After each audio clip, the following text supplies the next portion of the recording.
नमस्कार। अपेक्षा मीना, सह आचार्य संस्कृत, राजकीय कला महाविद्यालय चिमनपुरा। प्रिय विद्यार्थियों, आज के इस ई व्याख्यान में आप सभी का हार्दिक स्वागत है, अभिनंदन है।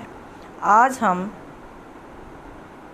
BA पार्ट 3 संस्कृत के प्रथम प्रश्न पत्र के अंतर्गत भगवत गीता का अध्ययन करेंगे।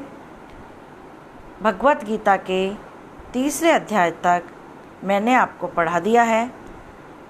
चतुर्थ अध्याय के 4 श्लोक तक हमने इससे पूर्व के वीडियो में पढ़ लिया था।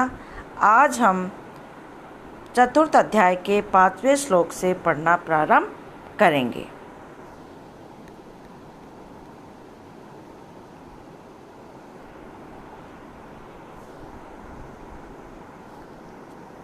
श्री भगवान अनुवाच बहुनी मे व्यतीतानि जन्मनि त्वं च अर्जुन तानि अहं वेद सर्वाणि न त्वं वेद परं तप। अन्वय देखिए। हे अर्जुन, मे च त्वं, मे च त्वं बहुनी जन्मनि व्यतीतानि, हे परंतप तानि सर्वाणि त्वं न वेद अहं वेद। इससे पूर्व के श्लोक में हमने पढ़ा कि अर्जुन जो है भगवान श्री कृष्ण से प्रश्न करते हैं कि हे केशव, आपका जन्म तो आधुनिक समय का है और सूर्य का जन्म तो बहुत पुराना है, अर्थात सूर्य का जन्म तो कल्प के प्रारंभ में ही हो चुका था। तब मैं इस बात को कैसे मान सकता हूँ कि कल्प के आदि में सूर्य को ही आपने ही योग के बारे में कहा था। उसी प्रश्न का अर्जुन के उसी शंका जो कि अर्जुन ने शंका उठाई थी, जिस शंका को अर्जुन के द्वारा उठाया गया था, उसी शंका का समाधान करते हुए अर्जुन से भगवान श्री कृष्ण कहते हैं कि उसके व उनके अनेकानेक जन्म हो चुके हैं।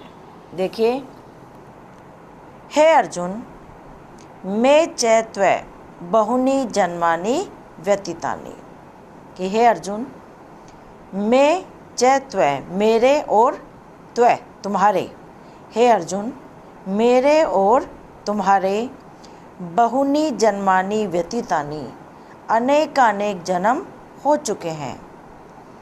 परंतु हे परंतप, हे शत्रुओं को संतप्त करने वाले अर्जुन, तानि सर्वाणि त्वं न वेद अहं वेद, किंतु उन सबको मैं जानता हूँ परंतु तू नहीं जानता है, यही भेद है। क्या कह रहे हैं कि हे अर्जुन, मेरे और तुम्हारे अनेकानेक जन्म हो चुके हैं, किंतु मैं उन सब जन्मों के बारे में मैं सब जानता हूँ, परंतु हे परंतप तुम नहीं जानते हो, यही भेद है।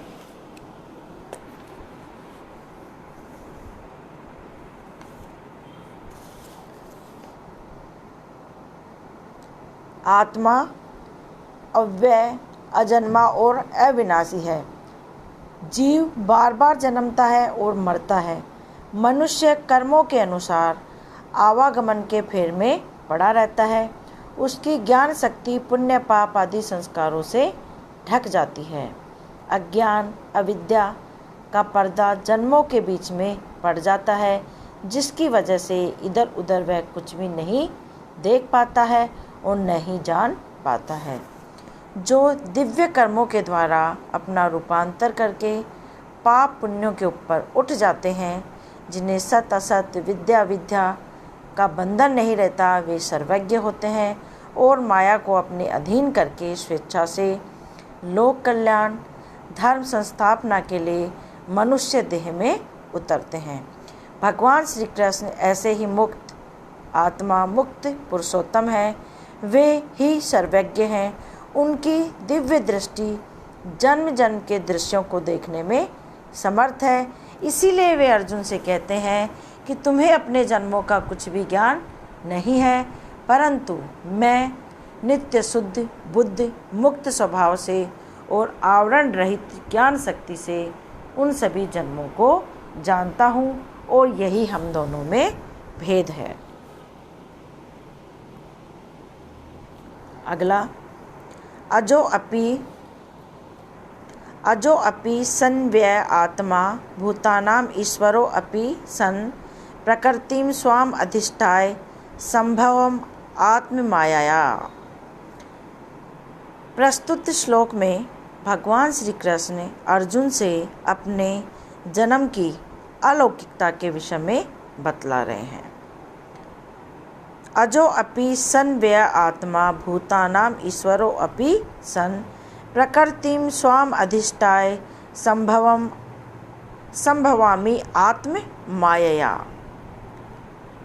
अन्वय देखिए, अहम अव्यय आत्मा अजः सन अपि भूतानाम ईश्वरः सन अपि त्वाम प्रकृतिम अधिष्ठाय आत्म मायया संभवामि। क्या कह रहे हैं भगवान श्री कृष्ण? यहाँ पे कह रहे हैं कि अहम, मैं, अव्यय आत्मा, अजन्मा भी, कि मैं अजन्मा एवं अजह, अजह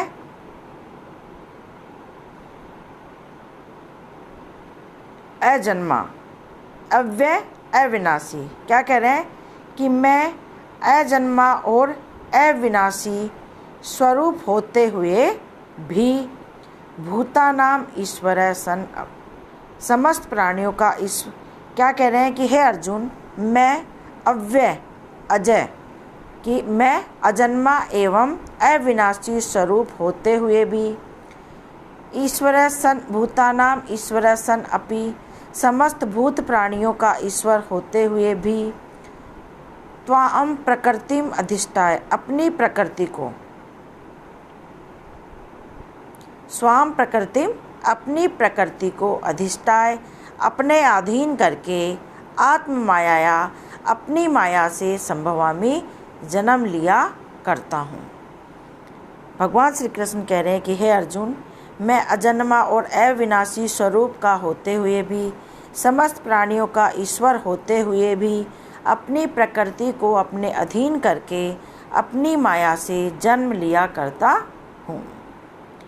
इस श्लोक में अध्यात्म ज्ञान में कापिल, सांख्य और वेदांत इन मतों का मिश्रण किया गया है। सांख्य मतावलंबियों का कथन है कि प्रकृति आप ही सृष्टि निर्माण करती है, परंतु वेदांती लोग प्रकृति को परमेश्वर का ही एक स्वरूप समझकर मानते हैं कि प्रकृति में परमेश्वर के अधिष्ठित होने पर प्रकृति से व्यक्त सृष्टि निर्मित होती है। अपने अव्यक्त स्वरूप से सारे जगत को निर्माण करने की परमेश्वर की इस अचिंत्य शक्ति को ही गीता में माया कहा गया है। इस प्रकार श्वेता श्वेतरो उपनिषद में भी वर्णन है कि मायाम तु प्रकृतिम विद्यान मायिनम तु परमेश्वरम।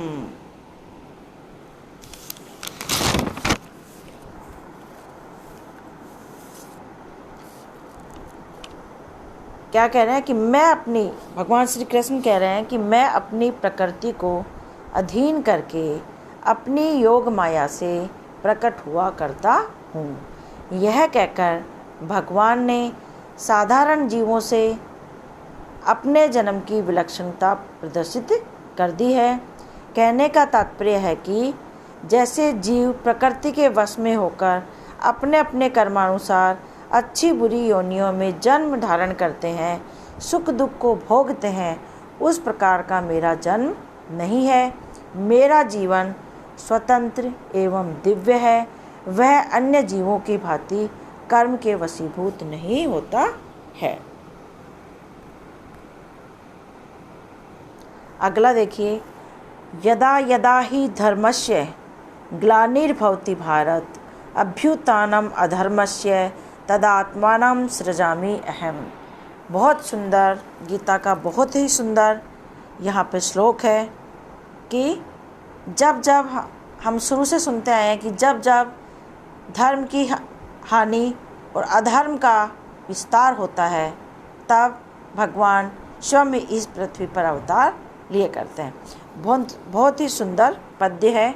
देखिए, प्रस्तुत पद्य में भगवान श्री कृष्ण अर्जुन से बतलाते हैं कि वे इस पृथ्वी पर कब कब जन्म लिया करते हैं। अन्वय देखिए, हे भारत, यदा यदा धर्मस्य ग्लानिर अधर्मस्य अभ्युत्थानं भवति तदा ही अहम आत्मनं सृजामि।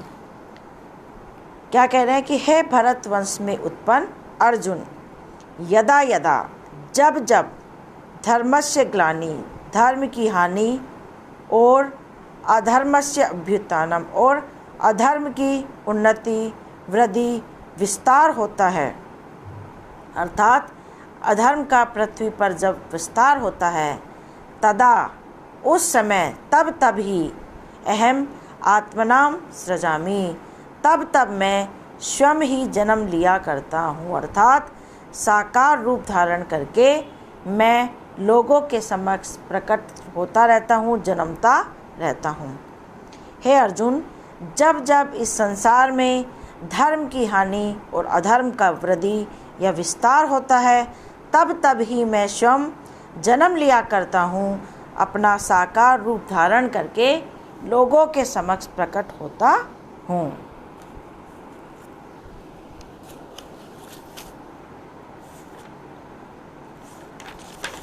यहाँ पर ये बताया गया है कि शक्ति संपन्न मुक्त पुरुष परिस्थितियों के अनुसार समय समय पर विशेष कार्य करने के लिए इस पृथ्वी पर अवतरित होते रहते हैं। यहाँ बताया गया है कि परमेश्वर मनुष्य रूप में जन्म लेकर स्वेच्छा से मनुष्य की भांति कर्म करते हैं। गीता एक सार्वभौमिक दार्शनिक और शिव रूप में सत्य का सुंदर प्रतिपादन करती है। किसी एक देशीय सांप्रदायिक सीमा में गीता के संदेश को बांधना श्री कृष्ण की और गीता की महत्ता को छोटा करना होगा। गीता के अवतारवाद का व्यापक रहस्य समझने के लिए मानव बुद्धि की विशालता और पवित्रता ही समर्थ है, जिसमें परमेश्वर के विशेष गुण असाधारण रूप में प्रकट होते हैं। वह ईश्वरीय विभूति आंशिक अवतार माना जाता है। गीता में भगवान के दो विशेष रूप मिलते हैं, मनुष्य रूप में परात्पर पुरुष परमेश्वर का अवतार तथा मनुष्य के हृदय देश में परमेश्वर का अवतार, जिसके द्वारा वे उसका अज्ञान अंधकार नष्ट करके ज्ञान दीप प्रज्वलित करते हैं। अगला देखिए, परित्राणाय साधूनां विनाशाय च दुष्कृतां धर्म संस्थापनार्थाय संभवामि युगे युगे। अन्वय देखिए, साधूनां परित्राणाय दुष्कृतां विनाशाय च धर्म संस्थापनार्थाय युगे युगे संभवामि।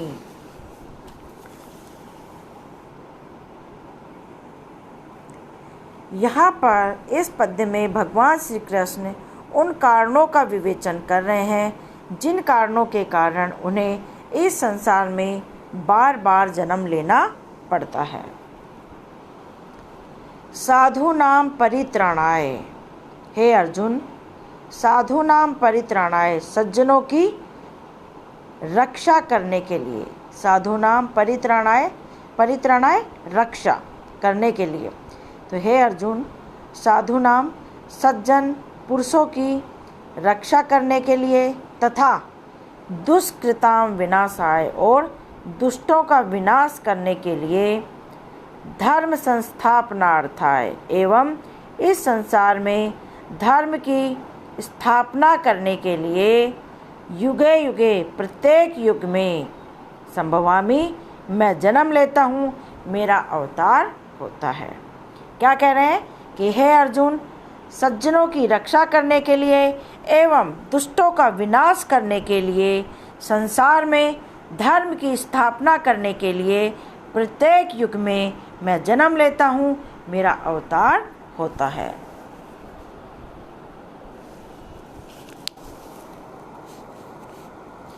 प्रस्तुत श्लोक का तात्पर्य है कि जगत में जब अन्याय, अनीति, दुष्टता और अंधाधुंधी मचकर साधुओं को कष्ट होने लगता है, दुष्टों का प्रभाव बढ़ जाता है, तब अपने निर्माण किए हुए जगत की सुस्थिति को स्थिर रखकर उसका कल्याण करने के लिए तेजस्वी और पराक्रम पुरुष के रूप से अवतार लेकर भगवान समाज की बिगड़ी अवस्था को फिर से ठीक कर दिया करते हैं।